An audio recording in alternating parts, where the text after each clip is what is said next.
Hello friends, welcome to NN stocks. तो आज एक और स्टार्टअप के ऊपर बात करने जा रहे हैं जो कि है 197 कम्युनिकेशंस लिमिटेड यानी कि पेटीएम। जी हाँ, पेटीएम जो बहुत ही पॉपुलर एक पेमेंट गेटवे है जिसको आप हर दिन में कई बार यूज करते होंगे अपनी डेली पेमेंट्स के अंदर।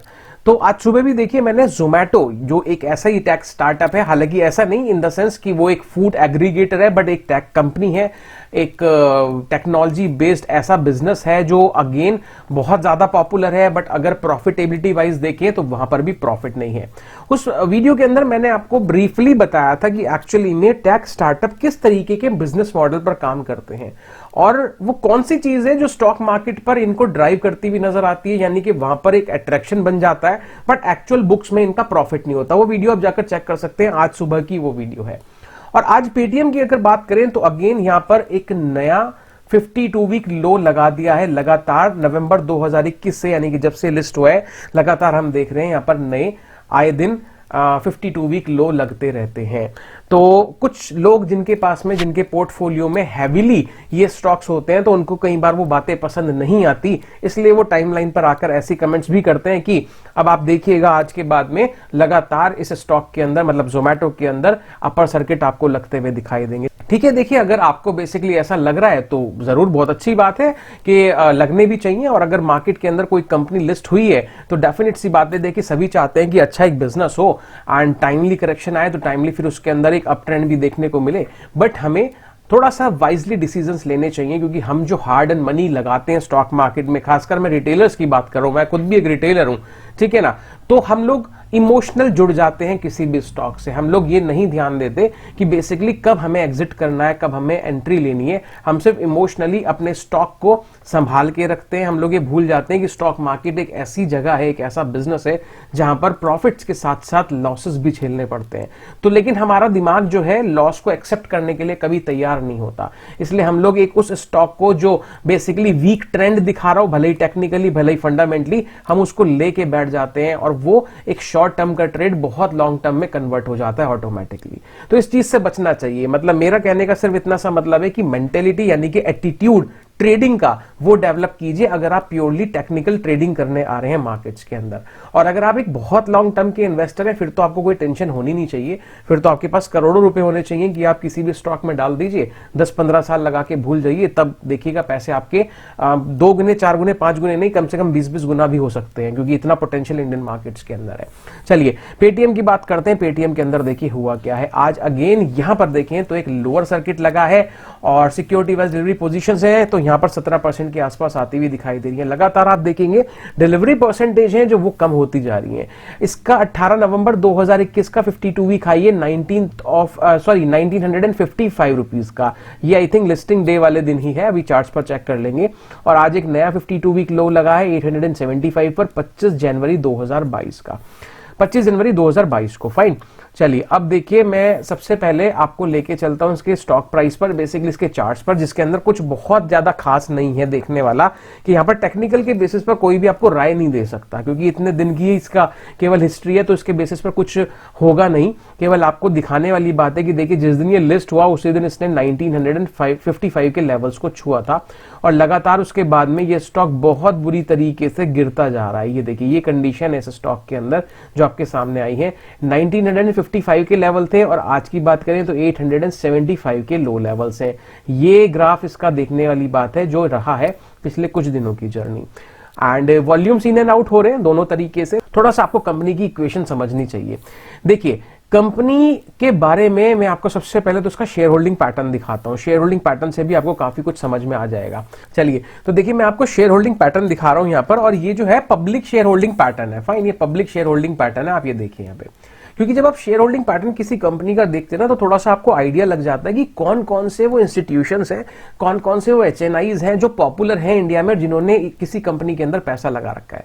जैसे राकेश झुनझुनवाला है, जिस कंपनी के अंदर वो पैसा लगाते हैं ना उस कंपनी की आप देखा कीजिए कितनी जबरदस्त तरीके से रेटिंग री रेटिंग हो जाती है।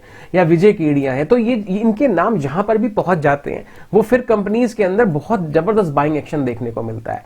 या फिर जो इंपॉर्टेंट म्यूचुअल फंड्स हैं, एक्सिस बैंक का, आईसीआईसी बैंक का, SBI, LIC, इस तरीके के जो म्यूचुअल फंड्स हैं वो जहां पैसा लगाते हैं वहां पर भी एक स्ट्रांग बेस माना जाता है, फंडामेंटली वो कंपनी स्ट्रांग मानी जाती है और वहां पर पैसा बहुत जबरदस्त आता हुआ दिखाई देता है। तो यहां पर हम देखते हैं एक्चुअली में सिचुएशन क्या है, कौन लोग हैं जो इस स्टॉक के अंदर, कंपनी के अंदर बेसिकली स्टेक लेके बैठे हैं। तो सबसे पहले अगर आप देखिए म्यूचुअल फंड्स का नाम आता है, 3 म्यूचुअल फंड्स हैं, टोटल मिला के मात्र 1.06% का यहां पर हिस्सेदारी है। याद रखिएगा, मात्र 1% की हिस्सेदारी म्यूचुअल फंड्स की, और वो भी केवल 3 म्यूचुअल फंड्स हैं। एफपीआई की बात करें यानी कि फॉरेन पोर्टफोलियो इन्वेस्टर्स कौन है, 141 हैं जिनके पास में तकरीबन 9.25% की हिस्सेदारी है। फाइन। उसके बाद में देखिए एक पेंशनर प्लान इन्वेस्टमेंट बोर्ड है जिसकी तकरीबन 1.5% की हिस्सेदारी है। उसके बाद और नीचे चलते हैं, सेंट्रल गवर्नमेंट जनरली स्टेक लेके रखती है, लेकिन इस कंपनी के अंदर 0 स्टेक है। LIC वगैरह तो कुछ है ही नहीं यहां पर।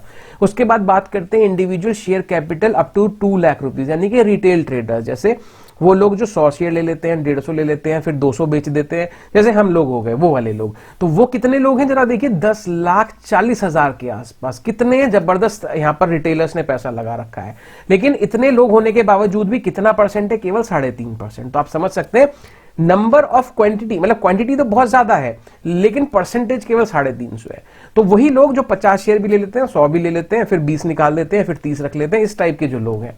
उसके बाद में आता है individual share capital in excess of 2 lakh, यानी कि जो 2 लाख से ज्यादा एक्सेस में इस कंपनी के अंदर होल्ड बना के बैठे हैं। उसके अंदर देखिए 6 लोग हैं जिनके पास में तकरीबन 9.26% की हिस्सेदारी है।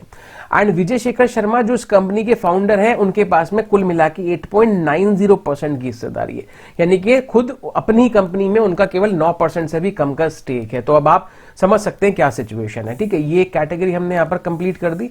अब मैं आपको और दिखाता हूं। देखिए अब हमारे पास में कौन लोग हैं, ट्रस्ट हैं और कुछ फॉरेन कंपनीज हैं, और सबसे बड़ा जो होल्डिंग हमारे पास में है वो है 71% की, जो फॉरेन कंपनीज के अंदर है बेसिकली। और इसमें भी देखिए एंटफिन नीदरलैंड्स होल्डिंग बीवी, इनके पास में तकरीबन 25% की होल्डिंग है, जो मेरे ख्याल से सबसे बड़ा ये इन्वेस्टर है इस कंपनी के अंदर। इसके बाद में है तो बहुत सारी कंपनी, जिसमें एक पॉपुलर है Alibaba.com भी, और इनके पास में 6.25% का इन्वेस्टमेंट है यहाँ पे। तो ऑल ओवर अगर आप देखेंगे कंपनी के पास में कोई ऐसा प्रोमिनेंट इन्वेस्टर नहीं है जिसका होना इस स्टॉक के अंदर कोई मजबूती प्रोवाइड करा सके। आप समझ रहे हैं बात को। एक और चीज मैं आपको बताता हूं, हालांकि वो जो स्टेटमेंट है वो एक फॉरेन ब्रोकरेज कंपनी के द्वारा दिया गया है, और वो कौन है देखिए, मॉर्गन स्टैनली। मॉर्गन स्टैनली क्या कहते हैं कि Morgan Stanley which values Paytm at $17 billion, $17 billion के ऊपर इनकी वैल्यूएशन को वो आंक रहे हैं। $1 बिलियन में 7,500 करोड़ रुपए होते हैं, ध्यान रखिएगा। Expects the revenues to rise by more than 40% CAGR, यानी कि कंपाउंडेड एनुअल ग्रोथ रेट जो है रेवेन्यू के अंदर वो 40% रहने का अनुमान है ओवर द नेक्स्ट 5 ईयर्स, आने वाले 5 सालों के अंदर। यानी कि ये जो आर्टिकल है ये 24 जनवरी का है ऑलमोस्ट, अभी मैं आपको दिखा भी दूंगा ऊपर। तो 24 जनवरी को 2022 को ये आर्टिकल लिख रहे हैं, तो 2027 का तक का इन्होंने टारगेट दिया कि 5 सालों में 40% के कैगर के साथ में इनका रेवेन्यू 16,500 करोड़ इंक्रीज हो सकता है by FY26. We expect contribution margins to improve by 40% by FY26 and the company to break even on EBITDA in FY2025. तो इनका कहने का मतलब है कि EBITDA के बेसिस पर फिस्कल ईयर FY 2025 में ये लोग ब्रेक इवन कर जाएंगे। यानी कि अभी लगातार कंपनी लॉस कर रही है, तो एबिटा के लेवल पर लॉस इन प्रॉफिट दोनों 0-0 हो जाएंगे, यानी कि कंपनी बिल्कुल ब्रेक इवन पे पहुंच जाएगी। तो अभी 2025 तक वो स्थिति आने का अनुमान है, जिसमें अभी स्टिल 3 साल हैं। तो आप याद रखिएगा, अगर किसी कंपनी को अपने फंडामेंटल्स के हिसाब से परफॉर्म करना है तो स्टिल पेटीएम को 3 साल और देने होंगे स्टॉक मार्केट पे कोई अच्छा खासा मूव दिखाने को लेके। ये चीज हमेशा ध्यान में रखनी चाहिए। अभी सिर्फ और सिर्फ लिक्विडिटी के दम पर ये कंपनीज ऊपर की तरफ जा रही हैं स्टॉक मार्केट पे, अदरवाइज प्रॉफिटेबिलिटी के हिसाब पर अभी ये बहुत वीक है। आप खुद सोच के देखिए, एक बैंक का रिजल्ट अगर हल्का सा एस्टिमेशंस के हिसाब से नहीं आता, उससे वीक रह जाता है, तो अगले दिन स्टॉक मार्केट पे उस स्टॉक के अंदर बहुत भारी गिरावट भी हमें देखने को मिल जाती है। जबकि ऐसा नहीं होता कि वो लॉस कर देती है, केवल एस्टिमेशन से पहले रह जाती है, तो भी वहां पर इतना नेगेटिव इंपैक्ट आता है। लेकिन ऐसी कंपनीज में जो प्रॉफिट ही नहीं कर रही है, जिनको आज चले हुए भी कम से कम 10-10, 12-12, 15-15 साल हो गए, वह प्रॉफिटेबल वाले मॉडल पर ही नहीं है, उसके बावजूद भी इतना जबरदस्त फंड उनके अंदर आ रहा है, तो कभी ना कभी तो वो फंड वहां से जाएगा ही। जैसे जैसे लोगों को रियलिस्टिक वैल्यू पता चलेगी, वो अपना पैसा वहां से निकाल के एक अच्छे ग्रोथ स्टॉक में या फिर एक वैल्यू स्टॉक में लगाएंगे। तो वहां हमें समझना है कि जो लोग बेसिकली देखिए स्मार्ट हैं स्टॉक मार्केट के अंदर, जो बिग मनी के साथ आते हैं, उनके पीछे अगर आप रहेंगे तो काफी हद तक 10 में से 8 बार 7 बार आप प्रॉफिट कमाएंगे। अगर आप बेसिकली उसके तरफ भागेंगे जहां पर रिटेलर्स भाग रहे हैं, जहां पर सिर्फ एक पॉपुलैरिटी है नेम की एंड फेम की, वहां पर पैसा नहीं बनेगा। तो अगर आप कहते हैं कि भाई मेरे पास में कितना भी ये स्टॉक नीचे चला जाए मैं तो उस स्टॉक में बना ही रहूंगा, तो देखिए कंडीशन ऐसी भी हो सकती है कि आपको 2-3 साल भी रुकना पड़ जाए, क्योंकि ब्रेक इवन FY 2025 में होने वाला है। तो ये चीज सिचुएशन हमें देखिए दिमाग में रखनी चाहिए कि हमें रिजिडनेस वहीं दिखानी चाहिए जहां पर हमारे पास एक लॉजिक हो। जब हमारे पास कोई लॉजिक ही नहीं है तो हम रिजिडनेस दिखा के क्या कर सकते हैं। ये मैं आर्टिकल आपको पढ़वा रहा था 24 जनवरी का।